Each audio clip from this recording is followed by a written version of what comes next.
Hi, hello and welcome to KL academy. நம்ம இந்த series of வீடியோஸில் எக்கனாமிக்ஸ் ரிலேட்டடான ப்ரீவியஸ் இயர் கொஷின் பேப்பர்ஸ் பார்த்துக்கிட்டு இருக்கோம். இதே மாதிரி சேமாக நம்ம ஹிஸ்ட்ரிக்கு பார்த்துக்கிட்டு இருக்கோம். தென் வந்து மேக்ஸுக்கும் நம்ம பார்த்துக்கிட்டு இருக்கோம். ஃப்ரீயாக வந்து தமிழுக்கு வந்து டெஸ்ட் நடத்திக்கிட்டு இருக்கோம். வீடியோ செக்ஷனில் இருக்கும். யாராவது இது வரைக்கும் பார்க்கல அப்படின்னா போய் எடுத்து பாருங்கள். இன்றைக்கி ஸ்பெசிஃபிக்காக வந்து நம்ம பேங்க் ரிலேட்டடான கொஷின்ஸ் பார்க்க போகிறோம். அதாவது Reserve Bank of India bank இது ரிலேட்டடான ப்ரீவியஸ் இயர் கொஷின் என்னென்னலாம் கேட்டிருக்காங்க அப்படின்னு சொல்லி பார்க்க போகிறோம். என்னை பொறுத்த வரைக்கும் பர்சனலாக இது எனக்கு ரொம்ப பிடிச்ச டாப்பிக்கு. ஏன்னா எக்கனாமி அப்படிங்கிறது வந்து எக்கனாமியில் ஒரு பெரிய பில்லர் அப்படின்னு சொன்னோம் அப்படின்னா பேங்கை பற்றி சொல்லலாம். ஏன்னா பேங்க் எக்கனாமி அப்படின்னாவே அது ஈக்குவல் டு பணம் அப்படின்னு சொல்லி வச்சுக்கலாம். பணம் அப்படிங்கும்போது இந்த பணத்தை யார் கண்ட்ரோல் பண்ணுறாங்க அப்படிங்கும்போது ஒரு சென்ட்ரல் பேங்க் அப்படின்னு சொல்லுவாங்க. இந்தியாவை பொறுத்த வரைக்கும் அது வந்து ரிசர்வ் பேங்க் ஆஃப் இந்தியா, சரிங்களா? அதை சுற்றி ரிவால்வ் ஆகிறதுனால இது ஒரு இம்பார்ட்டண்ட்டான ரோல் ப்ளே பண்ணுதுன்னு வச்சுக்கலாம்.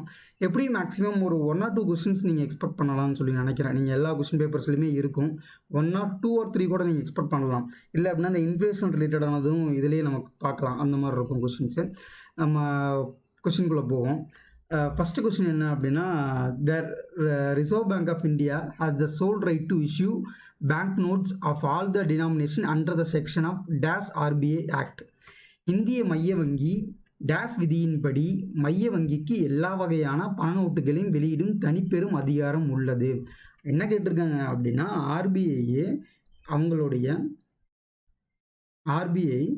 அவங்களுடைய எந்த அதிகாரத்தின் கீழே வந்து இந்தியாவில் எல்லா நோட்டையும் சர்க்குலேட் பண்ணுறாங்க அப்படின்னு சொல்லி கேட்டிருக்காங்க. அதாவது வந்து இப்போ ஒரு இதையும் எடுத்துக்கிட்டோம் அப்படின்னா எக்ஸாக்டாக வந்து ஒரு ஆர்கனைசேஷன் இருக்கிறதுனாலே அந்த ஆர்கனைசேஷனுக்கு பவர் வந்துடாது. அந்த ஆர்கனைசேஷனுக்காக ஏதாவது ஒரு லா கிரியேட் பண்ணியிருப்பாங்க. அந்த லாவில் இருந்தால் அந்த பவர் கிடைக்கும் அவங்களுக்கு. அந்த மாதிரி எந்த இடத்துல இருந்து அப்படின்னு சொல்லி கேட்குறாங்க. ஆன்சர் என்னென்னு பார்த்தோம் அப்படின்னா 22. அதாவது என்ன சொல்லுவாங்க அப்படின்னா செக்ஷன் 22 அப்படின்னு சொல்லுவாங்க. செக்ஷன் 22 தான் ஆர்பிஐக்கு எல்லா அதிகாரத்தையும் கொடுக்குது. என்னென்ன அதிகாரங்கள் அப்படின்னா, இந்த இந்தியாவில் வந்து பணத்தை அச்சடித்து வெளியேறதுக்கான அதிகாரத்தை எல்லாத்தையும் இந்த இதுதான் கொடுத்துருக்கு. ஆர்பிஐ ரிலேட்டடாக நம்ம வேறெல்லாம் என்ன தெரிஞ்சுக்கலாம் அப்படின்னா, ஆர்பிஐ எப்போ ஆரம்பிக்கப்பட்டது அப்படின்னா 1935, சரிங்களா? ஆரம்பிக்கப்பட்டது. எந்த ஆக்டுக்கு கீழே அப்படின்னு சொல்லி கொண்டு வந்தோம் அப்படின்னா RBI act 1934. 1934 RBI act start பண்ணது 1935, சரிங்களா? ஆர்பிஐ எப்போ ஃபஸ்ட்டு நேஷனலைஸ் பண்ணாங்க? அதாவது பொது உடைமையாக்கப்பட்டது அப்படின்னு சொல்லி தமிழில் சொல்லுவாங்கன்னு நினைக்கிறேன். எப்போ அப்படின்னா ஜனவரி 1, 1949, சரிங்களா? இது எல்லாத்தையுமே நோட் பண்ணி வச்சுக்கோங்க. இன்னும் சில ஸ்டாட்டிக்கான விஷயங்கள் தெரிஞ்சிருக்கணும் அப்படின்னா, ஆர்பிஐயோடைய ஃபஸ்ட்டு கவர்னர் யார் அப்படின்னு சொல்லி சொன்னோம் அப்படின்னா ஆஸ்போன் ஸ்மித் அப்படின்னு சொல்லுவாங்க.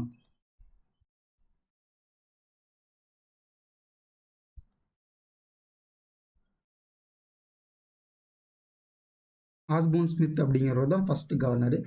இப்போ இருக்க கவர்னர் யார் அப்படின்னா சக்திகாந்த் தாஸ் அப்படின்னு சொல்லுவாங்க. மேக்ஸிமம் ஆர்பிஐ ரிலேட்டடான கொஷின்ஸ் அப்படின்னா மேக்ஸிமம் இந்த கொஷின்ஸ் தான் ரெகுலராக திரும்ப ரிப்பீட்டடாக கேட்குறது தான். ஆர்பிஐ எந்த ஆக்டுக்கு கீழே வந்து நோட் இஷ்யூ பண்ணுறாங்கன்னா செக்ஷன் 22. இது கூட பேரலாக நீங்கள் ஒரு விஷயத்தை நோட் பண்ணணும் அப்படின்னா செக்ஷன் 22, அதாவது ஆர்டிக்கல் 22 எதை பற்றி சொல்லுது அப்படின்னு சொல்லி யாருக்காவது தோணுச்சு அப்படின்னா கீழே கமெண்டில் மென்ஷன் பண்ணுங்கள். நீங்கள் படிக்கும்போது எப்பவுமே இந்த மாதிரி ஏதாவது கிராஸ் ரிலேட் பண்ணி படிச்சிங்க அப்படின்னா இன்னும் கொஞ்சம் நல்லாயிருக்கும். அதுவும் நோட் பண்ணிக்கோங்க. அடுத்து வந்து 1935 தான் ஸ்டார்ட் பண்ணுறாங்க. எந்த ஆக்டுக்கு கீழே அப்படின்னா ஆர்பிஐ ஆக்ட் 1934 ஜனவரி 1, 1949 வந்து நேஷனலைஸ் பண்ணுறாங்க. ஃபஸ்ட்டு கவர்னர் ஆஸ்போன் ஸ்மித், சரிங்களா? அடுத்தது கீழ்கண்ட வாக்கியங்களை கருத்தில் கொள்க. இந்திய ரிசர்வ் வங்கி வட்டி விகிதத்தை ரொக்க இருப்பு விகிதத்தையும் உயர்த்துவதற்கான காரணம் விலையேற்றத்தை கட்டுப்படுத்த அப்படின்னு சொல்லி கொடுத்துருக்காங்க. RBI raises the interest rate and the cash reserve ratio to control prices in India அப்படின்னு சொல்லி கொடுத்துருக்காங்க, சரிங்களா? இதுக்கான ஆன்சர் என்ன அப்படின்னு சொல்லி பார்த்தோம் அப்படின்னா ஏ மற்றும் ஆர் ரெண்டுமே கரெக்ட், சரிங்களா? உங்களுக்கு ஒரு சின்ன கான்செப்ட் மட்டும் சொல்கிறேன். இந்த கான்செப்ட் உங்களுக்கு புரிஞ்சுது அப்படின்னா நீங்கள் ஈஸியாக இந்த மாதிரி கொஷின்ஸ் எது கேட்டாலும் நீங்கள் எழுதிடலாம். அதாவது ஆர்பிஐ என்ன பண்ணோம் அப்படின்னா இப்போ வந்து இதுதான் ஃபார் எக்ஸாம்பிள் இந்தியாவுடைய மொத்த பவுண்டரின்னு சொல்லி வச்சுக்கோங்க. இங்கே உள்ள வந்து பணப்புழக்கங்கள் அதிகமாகுது, சரிங்களா? பணப்புழக்கங்கள் அதிகமாகுது அப்படிங்கும்போது ஃபார் எக்ஸாம்பிள் ஒரு ரூ. 100 இருக்கிற இடத்துல ஒரு ரூ. 1000 அப்படின்னு சொல்லி இருக்குது. பணப்புழக்கம் அதிகமாகும் போது என்ன ஆகும் அப்படின்னா, ஆட்டோமேட்டிக்காக வந்து இப்போ வந்து ஃபார் எக்ஸாம்பிள் ஒரு 10 பிஸ்கட் பாக்கெட் இருக்குன்னு வச்சுக்கோங்க. இதை 20 பேருக்கு கிடைக்கணும் அப்படிங்கும்போது, யாருக்கெல்லாம் வந்து 10 பிஸ்கட் பாக்கெட்டு இப்போ ரூ. 10 கொடுத்து வாங்கணும் அப்படிங்கும்போது, ஒரு நிமிஷம், அப்படி வேண்டாம்.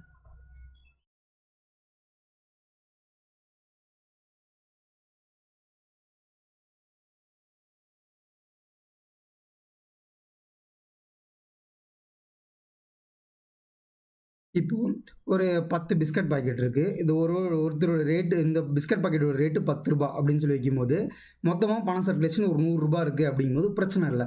சப்போஸ் பண சர்க்குலேஷன் இன்க்ரீஸ் ஆகிடுச்சு, மேபி வந்து ஆர்பிஐ பணத்தை அடித்து வெளியிட்டுட்டாங்க. இப்போ வந்து கொரோனா டைமில் ஆர்பிஐ வந்து வாலண்டரியாக வந்து பணத்தை அடித்து வெளியிட்டாங்க. ஏன் அப்படின்னா, மக்கள் கையில் பணம் கம்மியாக இருக்குது. பணம் கம்மியாக இருந்ததுன்னா சில பிரச்சனைகள் ஆகும் எக்கனாமிக்கலாக அப்படின்னு சொல்லிட்டு அவங்களே பணத்தை அச்சடித்து வெளியிட்டாங்க. ஒன்று பணத்தை அச்சடித்து வெளியிடுவாங்க, இல்லை அப்படின்னா இன்ட்ரெஸ்ட் ரேட்டை கூட்டுறது குறைக்கிறது, இந்த மாதிரி ஏதாவது ஒரு ஆப்ரேஷன் பண்ணுவாங்க. நம்ம இந்த இடத்துல என்ன பார்க்க போகிறோம் அப்படின்னா, அந்த இன்ட்ரெஸ்ட் ரேட்டு குறைக்கிறது கூட்டுறது, இதை மட்டும் பார்க்க போகிறோம். இப்போ வந்து என்ன ஆயிடுச்சு அப்படின்னா, பணப்புழக்கம் அதிகமாகிடுச்சுன்னு சொல்லலாம். இப்போ வந்து ரூ. 1000 இருக்குது சரிங்களா. ரூ. 1000 இல்லை ஒரு ரூ. 200 இருக்குது. ரூ. 200 இருக்கும்போது என்ன ஆகும், இப்போது இந்த ரூ. 10 அப்படின்னு சொல்லி 10 பிஸ்கட் பாக்கெட் தான் இருக்குது. ஆனால் இங்கே 20 பேருக்கு தேவைப்படுது பிஸ்கட். அப்படிங்கும்போது என்ன பண்ணுவாங்க அப்படின்னா, ஒருத்தன் வந்து நான் அந்த பிஸ்கட் பாக்கெட் நான் ரூ. 15 வாங்கிக்கிறேன் அப்படின்னு சொல்லி சொல்லுவான். அப்படிங்கும்போது அப்ராக்சிமேட்டாக என்ன ஆகும், விலை ஆட்டோமேட்டிக்காக அந்த பிஸ்கட் பாக்கெட்டோட விலை இன்க்ரீஸ் ஆகிடுச்சு. இந்த விலை இன்க்ரீஸ் ஆனதுனால சாமானியனால் வாங்க முடியாது. எல்லா இடத்துலையும் பேசிக்கிட்டே இருப்பாங்க, விலைவாசி உயருதுன்னு சொல்லிட்டு. விலைவாசி இப்படி தான் உயரும். அதுவும் வந்து பணம் யாருக்கிட்ட அதிகமாக இருக்கோ அவங்கக்கிட்ட நிறைய பணம் போய் சேர ஆரம்பிக்கும். அப்படி சேர ஆரம்பிக்கும் போது ஒரு பொருளுடைய விலை இன்க்ரீஸ் ஆகிட்டே இருக்கும். இதை தான் வந்து இன்ஃப்ளேஷன் அப்படின்னு சொல்லி சொல்லுவாங்க. ஸோ இன்ஃப்ளேஷன் அதிகமாகிடுச்சு அப்படின்னா கவர்மெண்ட் என்ன பண்ணணும், நீங்கள் இந்த கான்செப்ட் கூட உங்களுக்கு புரியல அப்படின்னா கூட ஒன்றும் பிரச்சனை இல்லை. ஒரே ஒரு கான்செப்ட் தான் உங்களுக்கு தெரிஞ்சிருக்கணும். என்ன அப்படின்னா, இப்போது இன்ஃப்ளேஷன் அதிகமாகிடுச்சு சரிங்களா. இன்ஃப்ளேஷன் அதிகமாகிடுச்சு, பணவீக்கம் அதிகமாகிடுச்சு அப்படின்னா என்ன பண்ணணும், கவர்மெண்ட் என்ன பண்ணணும் அப்படின்னா, இப்போ பணவீக்கம் அதிகமாகிடுச்சு அப்படின்னா இங்கே பணம் நிறைய இருக்குது சரிங்களா. இங்கே பணம் நிறையா இருக்குது அப்படின்னா கவர்மெண்ட்டு இன்ட்ரெஸ்ட் ரேட்டை இன்க்ரீஸ் பண்ணணும். இப்போ சப்போஸ் இதுக்கெல்லாம் என்ன சொல்லுவாங்கன்னா, சிஆர்ஆர், எஸ்எல்ஆர் அப்படிங்கிற மாதிரிலாம் நிறையா சொல்லுவாங்க. அதெல்லாம் நம்ம பின்னாடி பார்ப்போம். இப்போ வந்து பணத்தை வந்து கம்மி பண்ணணும் அப்படின்னா இன்ட்ரெஸ்ட் ரேட்டை இன்க்ரீஸ் பண்ணணும். இன்ட்ரெஸ்ட் ரேட்டை இன்க்ரீஸ் பண்ணணும் அப்படின்னா என்ன ஆகும் அப்படின்னா, ஆட்டோமேட்டிக்காக பேங்க் இருக்காங்கல்ல, இப்போ சப்போஸ் வந்து எஸ்எல்ஆரையும் சிஆர்ஆரையும் வந்து கவர்மெண்ட் இன்க்ரீஸ் பண்ணிட்டாங்க. இப்போ இன்க்ரீஸ் பண்ணதுனால என்ன ஆகும் அப்படின்னா, பேங்க் வந்து நிறைய பணத்தை கொண்டு போயிட்டு எஸ்எல்ஆரையும் சிஎல்ஆர்லையும் ஆர்பிஐ கிட்டேயோ அல்லது அவங்களோ பணத்தை எடுத்து வைக்க வேண்டியது இருக்கும். இப்போ வந்து ரூ. 100 பேங்க்குகளில் இருக்குது சரிங்களா. இப்போ ரூ. 100ல் ரூ. 18 எடுத்து வைக்கணும் அப்படிங்கிற இருக்குது, பிரச்சனை இல்லை. இப்போ பேங்க் ஆர்பிஐ என்ன சொல்லிட்டாங்க, ரூ. 100ல் ரூ. 25 கொண்டு வந்து இன்க்ரீஸ் பண்ணி வைங்க அப்படின்னு சொல்லி சொல்லிட்டாங்க. இப்போ ரூ. 25 கொண்டு வந்து வைங்க அப்படிங்கும்போது பேங்க்குனால ரூ. 75 தான் கொண்டு வந்து வெளியில் கடனாக கொடுக்க முடியும். இது ஒரு பாயிண்ட்டு. முன்னாடி எவ்வளோ கொடுத்துக்கிட்டு இருந்திருப்பாங்க, முன்னாடி வந்து முன்னாடி வந்து ரூ. 88 கொடுத்துக்கிட்டு இருந்திருப்பாங்க. ரூ. 88 கடனாக வெளியில் கொடுத்துக்கிட்டு இருந்தாங்க. இப்போ அது ரூ. 75 குறைஞ்சிருச்சு. இது ஃபஸ்ட்டு பாயிண்ட்டு. ரெண்டாவது பாயிண்ட் என்ன நடக்கும் அப்படின்னா, இப்போது இந்த ரேட் எல்லாத்தையும் இன்க்ரீஸ் பண்ணோம் அப்படின்னா ஆட்டோமேட்டிக்காக பேங்க்கில் கொடுக்குற ஃபிக்ஸ்டு டெபாசிட் ரேட் எல்லாமே இன்க்ரீஸ் ஆகும். லோனுக்கான ரேட்டும் இன்க்ரீஸ் ஆகும், டெபாசிட்டுக்கான ரேட்டும் இன்க்ரீஸ் ஆகும். அப்போ டெபாசிட்டுக்கான ரேட்டு இன்க்ரீஸ் ஆச்சு அப்படின்னா என்ன பண்ணுவாங்க, ஆட்டோமேட்டிக்காக இங்கே இருக்க பணம் என்ன பண்ணும், உள்ளே இருக்க மக்கள் எல்லாம் என்ன பண்ணுவாங்க, பேங்க்லேயே அதிக இன்ட்ரெஸ்ட் ரேட் கொடுக்குறாங்க, நம்ம கொண்டு வந்து பேங்க்கில் டெபாசிட் பண்ணுவோம்னு சொல்லி இந்த பணத்தை அதிகமாக டெபாசிட் பண்ண ஆரம்பிப்பாங்க. பேங்க்குக்கு கொண்டு போய்ட்டு திரும்பவும் ஆர்பிஐயில் டெபாசிட் பண்ண ஆரம்பிப்பாங்க. இது ஒன்று நடக்கும். மூணாவதாக என்ன நடக்கும் அப்படின்னா, இப்போது வந்து நான் ஒரு காரோ ஒரு வீட்டு லோனோ வாங்கலாம்னு நினச்சிக்கிட்டு இருக்கேன். இப்போ திடீர்னு ஆர்பிஐ வந்து ரேட் ஆஃப் இன்ட்ரெஸ்ட்டை இன்க்ரீஸ் பண்ணிட்டாங்க அப்படின்னா, சரி ரேட் ஆஃப் இன்ட்ரெஸ்ட் இங்கே அதிகமாக இருக்குது, நான் இந்த கடன் வாங்கணுமா வேணாமா நான் கொஞ்சம் யோசிக்கலாம் அப்படிங்கிற தாட் எனக்குள்ளே வந்துடும். இந்த 3 விஷயம் நடக்கும். இந்த 3 விஷயத்தினால தான் வந்து என்ன சொல்லியிருக்காங்கன்னா, இன்ஃப்ளேஷன் இன்க்ரீஸ் ஆச்சு அப்படின்னா ஆர்பிஐ இன்ட்ரெஸ்ட் ரேட்டை இன்க்ரீஸ் பண்ணணும், சிஆர்ஆர் ரேட்டை இன்க்ரீஸ் பண்ணணும். இதை மட்டும் ஞாபகம் வச்சுக்கோங்க. பணவீக்கம் அதிகமாகுது அப்படின்னா இங்கேயும் அதிகமாகும். இதை மட்டும் ஞாபகம் வச்சுக்கோங்க சரிங்களா. வேறு ஒன்றுமே தேவையில்ல. இந்த கான்செப்ட் புரியல அப்படின்னா திரும்ப இன்னொரு டைம் பாருங்கள், இல்லை நம்ம கிளாஸ் எடுக்கும்போது இந்த கான்செப்டை நம்ம விரிவாக பார்க்கலாம் சரிங்களா. அடுத்த கொஸ்டின் என்ன அப்படின்னா, இந்திய ரிசர்வ் வங்கியின் குறைந்தபட்ச கையிருப்பு என்ன அப்படின்னு சொல்லி கேட்டிருக்காங்க சரிங்களா. இது what is the minimum reserve system of RBI அப்படின்னு சொல்லி கொடுத்துருக்காங்க.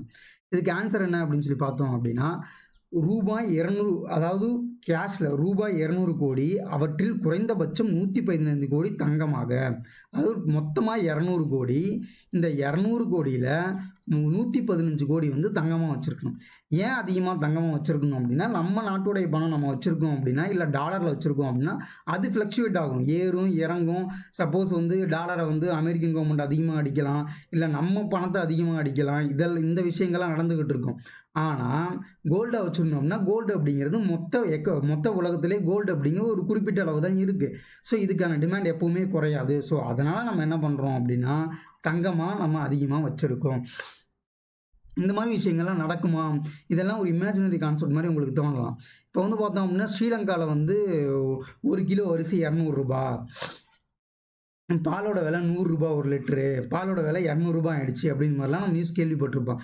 ஜிம்பாப்வேல ஒரு பாக்கெட் பிரெட் ரூ. 500 விற்றாங்க அப்படின்னு சொல்லி கேள்விப்பட்டிருக்கோம். எப்போ நடக்கும் அப்படின்னா, பணவீக்கம் அதிகமாகும் போது, இன்ஃப்ளேஷன் அதிகமாகும் போது, ஒரு நாட்டோடைய கரன்சியோட மதிப்பு குறையும் போது இந்த மாதிரி நடக்கிறதுக்கெல்லாம் வாய்ப்பு இருக்குது. இதை எல்லாத்தையும் கண்ட்ரோல் பண்ணணும் அப்படின்னு சொல்லிட்டு தான் ஆர்பிஐ கிட்ட என்ன இருக்குது அப்படின்னா, மானிட்டரி பாலிசி கமிட்டி அப்படிம்பாங்க. இந்த கமிட்டி ஒரு குவார்ட்டர்லி ஒன்ஸ் 3 மாதத்துக்கு ஒரு டைம் மீட் பண்ணி, இந்தியாவில் இன்ஃப்ளேஷன் எப்படி இருக்குது, பணவீக்கம் எப்படி இருக்குது, நம்ம வந்து இன்ட்ரெஸ்ட் ரேட்டை கூட்டணுமா குறைக்கணுமா, கூட்டலான்னா எவ்வளோ கூட்டலாம், குறைக்கலான்னா எவ்வளோ குறைக்கலாம் அப்படிங்கிற மாதிரி டிசிஷன்ஸை ரெகுலராக வந்து ஆர்பிஐ எடுத்துக்கிட்டே இருப்பாங்க. சரிங்களா? அடுத்தது பாருங்கள்.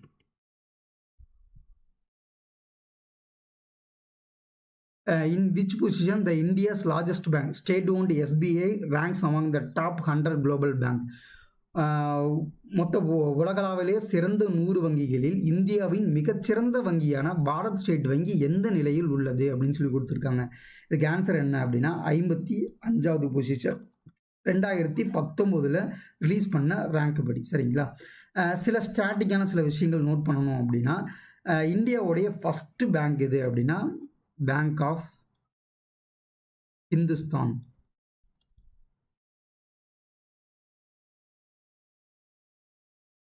(1770). தமிழில் வந்து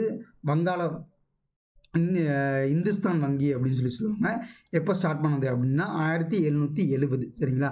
அதுக்கடுத்து பேங்க் நிறைய பேங்க் ஸ்டார்ட் பண்ணாங்க. இது எதுவும் பெருசாக ஞாபகம் வச்சுக்கணும்னு சொல்லிட்டு கூட அவசியம் இல்லை. ஸ்டேட் பேங்க் எப்போ ஸ்டார்ட் பண்ணாங்க? எஸ்பிஐ. சரிங்களா? ஸ்டேட் பேங்க் எப்போ ஸ்டார்ட் பண்ணாங்க அப்படின்னா, இது வந்து ஸ்டார்ட் பண்ணது ரொம்ப ஏர்லியராக ஸ்டார்ட் பண்ணியிருப்பாங்க. எப்போ வந்து நேஷ்னலைஸ் பண்ணாங்க அப்படின்னா 1955 நேஷ்னலைஸ் பண்ணாங்க. இதை நோட் பண்ணிக்கணும். ஏன்னா ஸ்டேட் பேங்க் அப்படிங்கிறது நிறைய சப்சிடி இருந்தது. என்னென்ன இருந்தது அப்படின்னா, பேங்க் ஆஃப் பெங்கால் அப்படின்னு சொல்லி இருந்தது. அதாவது ஒரு இடத்துலையும் ஒரு பேங்க் இருந்தது. பெங்காலில் ஒரு பேங்க் இருந்தது. நான் கரெக்டாக சொல்கிறேன், நோட் பண்ணி. பெங்காலில் ஒரு பேங்க் இருந்தது. ப்ளஸ் வந்து பாம்பேயில் ஒரு பேங்க் இருந்தது. மெட்ராஸ் பிரசிடென்சிக்கு ஒரு பேங்க் இருந்தது. சரிங்களா? இந்த 3 பேங்கையும் மெர்ஜ் பண்ணி எஸ்பிஐ 1955 அப்படின்னு சொல்லி கொண்டு வந்திருந்தாங்க. இதுக்கு மேலே ஒரு இதுக்கும் தனித்தனியாக இருந்தது. முன்னாடிலாம் பிரசிடென்சின்னு சொல்லுவாங்க பார்த்தீங்களா, Bombay presidency, Madras presidency, Bengal presidency அப்படிம்பாங்க. அங்கங்கே ஒரு கவர்னர் இருந்திருப்பார். மெட்ராஸ்க்கு ஒரு கவர்னர், பாம்பேக்கு ஒரு கவர்னர், பெங்காலுக்கு ஒரு கவர்னர், பிரிட்டிஷ் ரூலில். அது எல்லாத்தையும் மொத்தமாக கொண்டு வந்து அவங்க கவர்னர் ஜெனரல் ஆஃப் இந்தியா அப்படின்னு சொல்லி கொண்டு வந்தாங்க. இந்த மாதிரி தனித்தனியாக இருந்தது எல்லா இதையும் சேர்த்து வச்சு எஸ்பிஐன்னு சொல்லி 1955 மாற்றினாங்க. அதை நோட் பண்ணிக்கலாம். Credit creation is the function of. கடன் உருவாக்கம் யாருடைய பணி அப்படின்னு சொல்லி கேட்டிருக்காங்க. கடனை உருவாக்குறது யாரோட பணி அப்படின்னு சொல்லி கேட்டிருக்காங்க. இது யாரோட பணி அப்படின்னா, கமர்ஷியல் பேங்க்குடைய பணி. சரிங்களா? வணிக வங்கிகளின் பணி. இது வந்து ரிசர்வ் பேங்க் ஆஃப் இந்தியா கிடையாது. ஏன்னா ரிசர்வ் பேங்க் ஆஃப் இந்தியா கடனெல்லாம் உருவாக்காது. சரிங்களா? அவங்க பணத்தை அச்சிடுறது, இப்போ அந்த கவர்மெண்ட் பேங்க் எல்லாத்தையும் மேற்பார்வை பண்ணுறது. கவர்மெண்ட் பேங்க்கு, ப்ரைவேட் பேங்க் எல்லாத்தையும் மேற்பார்வை பண்ணுறது. சரிங்களா? தென் கவர்மெண்ட் ஆஃப் இந்தியா இல்லை, கவர்மெண்ட்டோடைய வேலையும் இது கிடையாது. இப்போ வந்து ரீசெண்டாக வந்து எக்கனாமிஸ்ட் எல்லாம் என்ன சொல்கிறாங்க அப்படின்னா, அதாவது எக்கனாமியை வந்து கவர்மெண்ட்டு கண்ட்ரோல் பண்ணக்கூடாது அப்படிங்கிறாங்க. இந்த கான்செப்டை யார் சொல்கிறாங்கன்னு சொல்லி யாருக்காவது தெரிஞ்சுது அப்படின்னா, நீங்கள் வந்து கீழே அவங்களுடைய பேரை மென்ஷன் பண்ணுங்கள். என்ன சொல்கிறாங்க அப்படின்னா, எக்கனாமி அப்படிங்கிறது ஒரு செப்பரேட் என்டிட்டி, அது ஒரு தனியான ஒரு ஸ்தாபனம், அதை செப்பரேட்டாக விட்டுருங்க. நீங்கள் உள்ளே போயிட்டு அதை இன்ட்ரெஸ்ட் ரேட்டை இன்க்ரீஸ் பண்ணுறது, கூட்டுறது, குறைக்கிறதுலாம் பெருசாக கண்ட்ரோல் பண்ணாதீங்க அப்படிங்கிறாங்க. கிட்டத்தட்ட அமெரிக்காவில் இதை ஃபாலோ பண்ண ஆரம்பிச்சிட்டாங்க அப்படின்னு கூட நம்ம சொல்லலாம். சரிங்களா? பேங்க்குடைய வேலை என்ன? சரிங்களா? நம்ம கமர்ஷியல் பேங்க் அப்படின்னு சொல்லி சொல்லிட்டோம். பேங்க்குடைய வேலை என்ன அப்படின்னு சொல்லி பார்த்தோம் அப்படின்னா, அதாவது டெபாசிட்டை வாங்குறது. அதாவது நம்மகிட்ட ஒரு பணம் இருக்குது அப்படின்னா, அமௌண்ட்டை கொண்டு போய் டெபாசிட் பண்ணுறது. சரிங்களா, நம்மகிட்ட இருக்க பணத்தை டெபாசிட் பண்ணது. சரிங்களா, இந்த பணத்தை வாங்கி லோன் கொடுக்குறது. சரிங்களா, இதுதான் பேங்க்கோடைய வேலை. பேங்க் ரிலேட்டடாக வேறு என்ன விஷயங்கள் தெரிஞ்சுக்கணும் அப்படின்னா, 1969 14 பேங்க்கை நேஷ்னலைஸ் பண்ணுறாங்க. 1980 6 பேங்க்கை நேஷ்னலைஸ் பண்ணுறாங்க. இது இந்த இயர் ரொம்ப முக்கியம், எத்தனை பேங்க்குங்கிறது ரொம்ப முக்கியம். இந்த இயர் முக்கியம், எத்தனை பேங்க்குங்கிறது ரொம்ப முக்கியம். சரிங்களா, இதையும் நோட் பண்ணி வச்சு.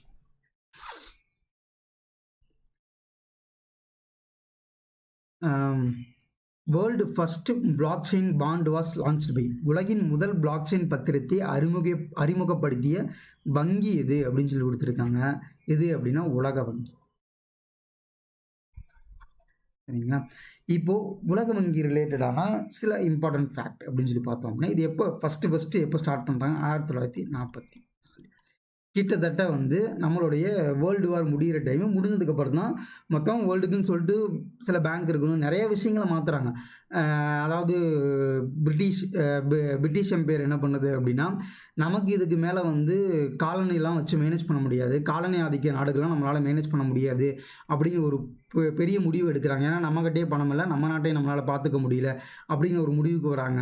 ப்ளஸ் வந்து இன்னொரு முடிவுக்கு என்ன வருவாங்க அப்படின்னா, இதுக்கு மேலே வந்து சண்டை போட வேண்டாம், அதுக்காக ஒரு குரூப்பை கொண்டு வருவோம் அப்படின்னு சொல்லி அதுக்காக ஒரு குரூப்பை கொண்டு வருவாங்க. அந்த குரூப்பு ஃப்ளாப் ஆகும். ஃப்ளாப் ஆனதுக்கப்புறம் தான் யூஎன் கொண்டு வருவாங்க, யுனைடெட் நேஷன்ஸ் கொண்டு வருவாங்க. இந்த மாதிரி நிறைய விஷயங்கள் இருக்குது, அது எல்லாத்தையும் நோட் பண்ணிக்கோங்க. இதோடைய வேர்ல்டு பேங்கோடைய ஹெட் குவார்ட்டர்ஸ் எங்கே இருக்குது? ஹெட் குவார்ட்டர்ஸ் எங்கே இருக்குது அப்படின்னா வாஷிங்டன் டிசியில் இருக்குது. வாஷிங்டன் டிசியில் தான் இதுக்கான ஹெட் குவார்ட்டர்ஸ் இருக்குது. இதையும் நோட் பண்ணி வச்சு. அதே மாதிரி இப்போ யார் இதோடைய கவர்னர், வேர்ல்டு பேங்கோடைய கவர்னர் யார் அப்படின்னா அஜய் பங்கா அப்படிங்கிறவர் தான் இப்போ இருக்க கவர்னர். இதையும் நோட் பண்ணிக்கோங்க. ஏன்னா இதெல்லாம் எதுக்காக முக்கியமாகுது அப்படின்னா, இப்போ சப்போஸ் நம்ம ஏதாவது ஒரு ஸ்கீம் படிச்சுக்கிட்டு இருப்போம், திடீர்னு வந்து இதுக்கு வேர்ல்டு பேங்க் ஃபண்ட் பண்ணுறாங்க அப்படின்னு சொல்லி கொடுத்துருப்பாங்க. வேர்ல்டு பேங்க்லேருந்து இவ்வளோ கடன் வாங்கியிருக்காங்க அப்படின்னு சொல்லி கொடுத்துருப்பாங்க. அதே மாதிரி வேர்ல்டு பேங்கோடைய ஸ்டேக்கை பொறுத்த வரைக்கும் பார்த்தோம் அப்படின்னா இன்னொரு விஷயங்கள் சொல்லுவாங்க. என்ன அப்படின்னா, டெரரிஸ்ட் ரிலேட்டடான ஆக்டிவிட்டீஸ் பக்கமாக இருக்க கண்ட்ரீஸ்க்கு எப்போவுமே வேர்ல்டு பேங்க் ஃபண்ட் பண்ண மாட்டாங்க. சப்போஸ் டெரரிஸ்ட் ரிலேட்டடான ஆக்டிவிட்டீஸ் அந்த கண்ட்ரியில் அதிகமாக நடந்துகிட்டு இருக்குது அப்படின்னா மற்ற நாடுகள்லாம் அவங்களுக்கு கடன் கொடுக்க மாட்டாங்க, அதை அப்போஸ் பண்ணிடுவாங்க. இந்த மாதிரி சில விஷயங்கள்லாம் உலக அரங்கில் ரிப்பீட்டடாக நடந்துக்கிட்டே இருக்கும். எந்த நாட்டு நாணயம் சமீபத்திய IMFின் நாணய கோடையின் சேர்க்கப்பட்டது? Which country is recently added in the currency basket of IMF? சரிங்களா, இதுக்கு ஆன்சர் என்ன அப்படின்னு சொல்லி பார்த்தோம் அப்படின்னா சைனாவின் யுவான். சைனாவின் யுவான் அப்படிங்கும்போது இந்த இடத்துல 2 இருக்குது. யுவான் அப்படிங்கிறது சைனீஸ் கரன்சி, இது நோட் பண்ணிக்கோங்க. ஜப்பானோட கரன்சி என் அப்படிங்கிறது ஜப்பானோடைய கரன்சி. இந்தியாவுக்கு ருப்பி தெரியும், பிரேசிலுக்கு டாலர். சரிங்களா, அதே மாதிரி நான் இன்னொரு விஷயம் கேட்குறேன், ரஷ்யாவுக்கு அவங்களுடைய கரன்சி பேர் என்ன அப்படின்னு சொல்லி நோட் பண்ணுங்க. ஏன் நான் குறிப்பிட்டு ரஷ்யா அப்படின்னு சொல்லி சொல்கிறேன் அப்படின்னா, ரீசெண்டாக ஒரு 1 இயர் 2 இயர் பேக்கில் வந்து இந்தியா என்ன சொன்னாங்க அப்படின்னா, இதுக்கு மேலே நாங்களும் ரஷ்யாவும் வந்து எங்களுடைய ருப்பிலேயே நாங்கள் ட்ரேட் பண்ணிப்போம். இப்போ வந்து உலக அரங்கில் நம்ம ஏதாவது ஒரு விஷயத்தை வாங்கணும் அப்படின்னா டாலரில் தான் வாங்கணும். இப்போ எனக்கு பெட்ரோல் வேணும் அப்படின்னா டாலரில் தான் வாங்கணும். இல்லை எனக்கு வேறு ஏதாவது தானிய வகைகளோ பருப்புகளோ ஏதாவது ஒன்று வேணும் அப்படின்னா அதையும் நான் டாலரில் தான் வாங்கணும். எல்லாத்தையுமே நான் டாலரில் தான் வாங்கணும். இப்போ சப்போஸ் எனக்கு வந்து ஏதாவது ஒரு மிலிட்ரி ரிலேட்டடான ஏதாவது ஒரு பொருட்கள் தேவை அப்படின்னா அதையும் நான் டாலரில் தான் வாங்கணும். இப்போ ரஷ்யாவும் இந்தியாவும் என்ன ஒரு ஒப்பந்தம் போட்டுது அப்படின்னா ஒரு 2 இயர்ஸ் பேக்கு, இதுக்கு மேலே நம்ம டாலரில் வாங்க வேண்டாம், நான் என்னோட கரன்சி கொடுக்குறேன், நீ உன்னோடைய கரன்சி கூட நம்ம எக்ஸ்சேஞ்ச் பண்ணிக்கலாம் அப்படிங்கிற மாதிரிலாம் கொண்டு வந்தாங்க. ஆனால் அது பெருசாக எடுபடலை. ஆனால் இருந்தாலும் நமக்கு எக்ஸாம்ஸில் இது கேட்கறதுக்கான வாய்ப்புகள் இருக்குது, அதனால் பார்த்துக்கோங்க. அடுத்து வந்து which currency is recently added in the currency basket of IMF? சரிங்களா, நான் உங்கள்கிட்ட முன்னாடி சொல்லியிருக்கேன், சப்போஸ் இந்த மாதிரி அப்ரிவேஷன் இருந்தது அப்படின்னா அதை இங்கிலீஷில் பார்த்து வச்சுக்கோங்க, அது ரொம்ப ஹெல்ப்ஃபுல்லாக இருக்குன்னு சொல்லிட்டு. இதுக்கான அப்ரிவேஷன் என்ன அப்படின்னா இன்டர்நேஷ்னல் மானிட்டரி ஃபண்ட். எப்போ ஆரம்பித்தாங்க அப்படின்னா 27 டிசம்பர் 1945. இதோடைய ஹெட் குவார்ட்டர்ஸ் எங்கே இருக்குது அப்படின்னா சேம் வாஷிங்டன் DC. சரிங்களா, இந்த டீட்டெயில்ஸ் போதும் நமக்கு. சரிங்களா, IMF ரிலேட்டடாக. In India bank note of value of 500 and 100 were withdrawn from the midnight of.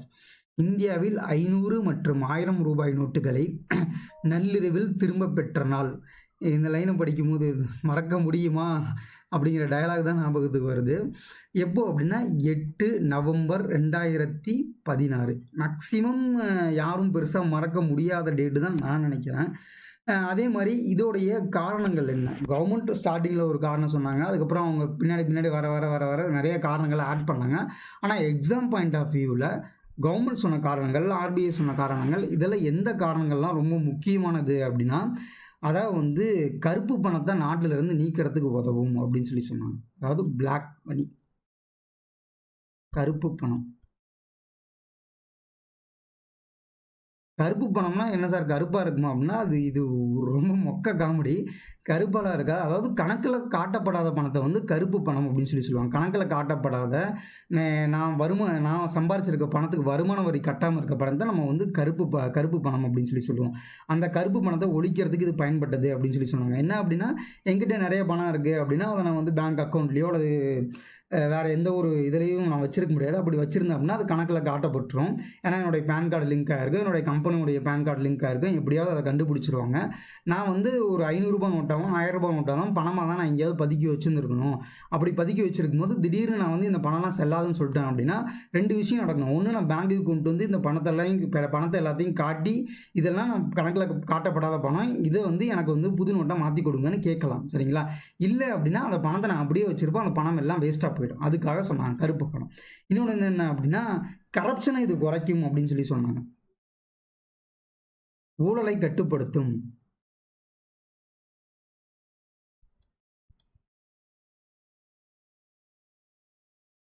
ஊழலை இது கட்டுப்படுத்திடும் அப்படின்னு சொன்னாங்க.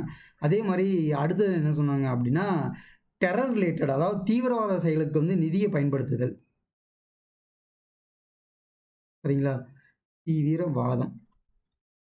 தீவிரவாதத்துக்கு பணத்தை பயன்படுத்துது. இப்போது டெரரிஸ்ட் ரிலேட்டட் ஆக்டிவிட்டிக்கும் இதுதான் நடக்கணும். இப்போது தீவிரவாதிகள் என்ன பண்ணுவாங்க அப்படின்னா, அவங்களுக்கான பணத்தை எப்படியும் அவங்க பேங்க் அக்கௌண்ட்டில் வச்சிருக்க முடியாது. திடீர்னு ஒரு டிரான்சாக்ஷன் அதிகமாக போகுது அப்படின்னா பேங்க்கில் கண்டிப்பாக கண்டுபிடிச்சிடும். அவங்க பணத்தை இந்த மாதிரி விஷயத்துக்கு அவங்களும் பதுக்கி தான் வச்சுருந்துருப்பாங்க. ஸோ அவங்களால கவர்மெண்ட் கொடுத்த ஒரு சின்ன டைம்குள்ளே கொண்டு கண்டிப்பாக அவங்களால பணத்தை இது பண்ண முடியாது. ஏன்னா பேங்க்குக்கு பணத்தை கொண்டு போனோம்னா இது யாரோட பணம், எப்படி வந்தது, நீங்கள் ஏன் இவ்வளோ நாளாக வச்சுருந்தீங்கிற கேள்வியை கண்டிப்பாக கேட்க போகிறாங்க. அதனால் பிரச்சனை வரும் அப்படின்னு சொன்னாங்க. இன்னொன்று கள்ளப்பணம். நம்ம நினைக்கலாம் இன்னமும் கள்ளப்பணம்லாம் இருக்கா, ஃபேக் நோட்டெல்லாம் இருக்கா அப்படின்னு நினைக்கலாம்.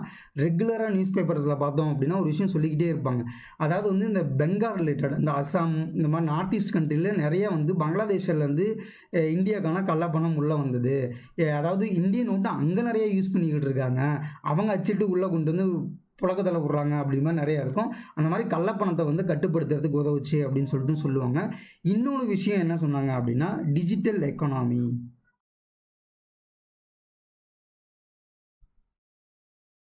எல்லா பண பரிவர்த்தனையும் டிஜிட்டலாக பண்ணுறதுக்கு ஊக்குவிக்கிறதுக்கு இது உதவும் அப்படின்னு சொல்லியிருந்தாங்க. இது எல்லாமே டிமானிட்டைசேஷன் ரிலேட்டடாக, அதாவது தமிழில் என்ன சொல்கிறாங்க அப்படின்னா பணமதிப்பு நீக்கம், டிமானிட்டைசேஷன், இதுக்கான அப்ஜெக்டிவாக இருந்தது அப்படின்னு கவர்மெண்ட் சொன்னது. இதையும் நோட் பண்ணிக்கலாம். அடுத்து 14 மேஜர் பேங்க்ஸ் வேர் நேஷனலைஸ்டு இந்த இயர். இந்தியாவில் 14 முதன்மை வங்கிகள் நாட்டுடைமையாக்கப்பட்ட ஆண்டு எது?